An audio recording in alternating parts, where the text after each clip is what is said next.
So today we're going to take a look at Venom Lethal Protector, the first solo series of Venom. So guys, Venom first appeared in the Spider-Man comics in 1988 in Amazing Spider-Man 300, and then after that he came in a few other issues as the one of the most dangerous villains that Spider-Man has faced. But it wasn't until 1993 that Venom got his own solo series, guys. So guys, this series started after ASM 375, which at that time was supposed to be like the final confrontation between Spider-Man and Venom, and they made a supposed truce during that storyline at the end of it. Although Venom got back to being Spider-Man's villain very soon after that, that truce didn't last for very long. Venom has always been my favorite Spider-Man villain, guys. I just love that how he is so much more stronger than Spider-Man. He is crazier and wackier than Spider-Man. He, has a sense of his own twisted humor, where Spider-Man also cannot sometimes outwit him when it comes to banter. Before we get further in this video, be sure to hit the like button and share this with your friends. You can subscribe to the channel and stay tuned for more such videos. This first solo series of Venom, with the artwork being done by Mark Bagley, is truly iconic. So as you can see here, guys, the first issue that we have here is Venom Lethal Protector #1 with the beautiful red foil, guys. This is one of those books where even though there has been many copies printed out, there's always demand for them because it's an iconic issue. It's just a key fun issue to have. So the demand for this book never dips down, even though the quantity is pretty high than compared to an average comic. Guys, this first issue has a few variants of its own. It has the red foil, which was again in direct and newsstand edition, and if you don't know what they are, direct edition would have images like this of a hero over here in this box. Newsstand edition would have a barcode, because newsstand editions are the ones that you would probably find in some place like Walmart, with its paper quality being like that of a newspaper, and they are a bit more rarer and always in more demand. You have a gold foil variant, and you also have the error variants where in one time the red was not printed in this background at all. It was all completely black, and there was another one that was completely white. And the ones with the black variant in near mint, one of them sold for like $20,000 because there are so few, and the black color really sets well for Venom. So since there's such fewer copies of this, and because a lot of people also want them, they are extremely and ridiculously expensive, guys. As you can see in the first issue, it says there's a guest starring Spider-Man, because in this, after the truce, Venom goes to San Francisco. Eddie Brock goes to San Francisco to start leading a new life over there. But Spider-Man sees some news clippings of Venom when he gets attacked over there, and he thinks Venom has gone back to his old ways. And actually, during this whole series, it is a one single plot line, and you see Spider-Man a lot through these issues.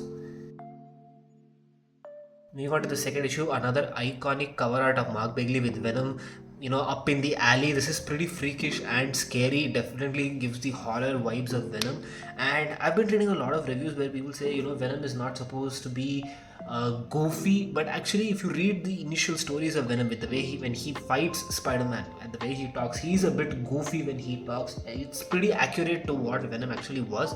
But I get why people are not that happy with it, because Sam Raimi's version of Venom was horror-like as an alien, and that's actually pretty good because that's very scary and freakish, which is like an opposite to Spider-Man, and it's a very dark mirror of Spider-Man, basically, with the black suit. I think you need to have a balance, because I think Tom Hardy's Venom encompassed the power aspect of how strong Venom is pretty accurately, and Sam Raimi got the villainous side of Venom pretty well. I think you need to find a right balance between both of this when it comes to the looks and the characteristics of Venom. Basically, in this issue, we see that in the first two issues, we see that Venom goes to San Francisco, and then he finds an underground where people are living, where they've been cut off from the society. But there's this company of the Life Foundation, as we saw from the Venom 1 movie, where they have a project in mind and they need to break the underground. But Eddie Brock tries to act as a savior or as a helper so that he also can find a home over there. But in the meantime, he's also being hunted by other people. Issue 3, this cover always reminds me of that scene from Spider-Man 3 where Venom captures Mary Jane in the cab. Where to? So Venom is fighting the jury members, and they're all equipped to fight symbiotes. So they have sonics, they have fire, which are the two biggest weaknesses of a symbiote. And actually at the end of this issue, Venom gets captured. issue 4. This issue is actually supposed to be a key issue in my opinion, because not only is it the first appearance of Scream, the first female symbiote, it's the first cover appearance of her, and it's also the first appearance of all the other spawns of Venom like Riot, Lasher, Phage, and so on. So this book initially was not all that much high in value, which was pretty surprising to me, but I think it's slowly gaining value after the Venom Last Dance movie and the Spider-Man 2 video game. So as you can see from the cover here, Spider-Man fights the first female symbiote villain, which is Scream, and then when he's trying to fight Eddie, he goes to the Life Corporation where he thinks that Eddie is dead because he's separated from the symbiote, and which is where he then, in the last page, we get to see the other spawns of Venom. Moving on to issue 5, as you can see here, Venom and Spider-Man team up to fight the other spawns, the other spawns of Venom, and they actually subdue them because they're not all as strong as the symbiote when it comes to tolerance to Sonic. So Venom is able to very easily overpower them.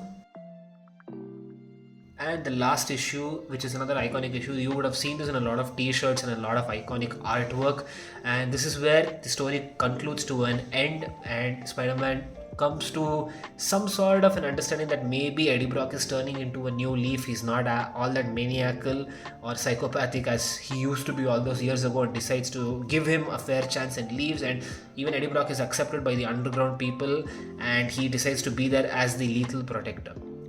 So that was the video, guys. That was a quick review of all the 6 issues of the first solo series of Venom. After this, there was another few solo series, but it wasn't until recently that Venom had a continuous ongoing individual series. And I liked it, guys. It was a fun storyline. Like I said, I always like Venom, so I would like to read more stories of his. I'm actually doing a current Venom Mania series because I have a few more symbiote related storyline issues that I've collected, like the Absolute Carnage storyline and the King in Black, which is one of the best storylines written in recent times from Marvel, if you ask me. So I'll be doing a review of those two, and you can stick around and stay tuned for those videos. So I'll catch you guys next time.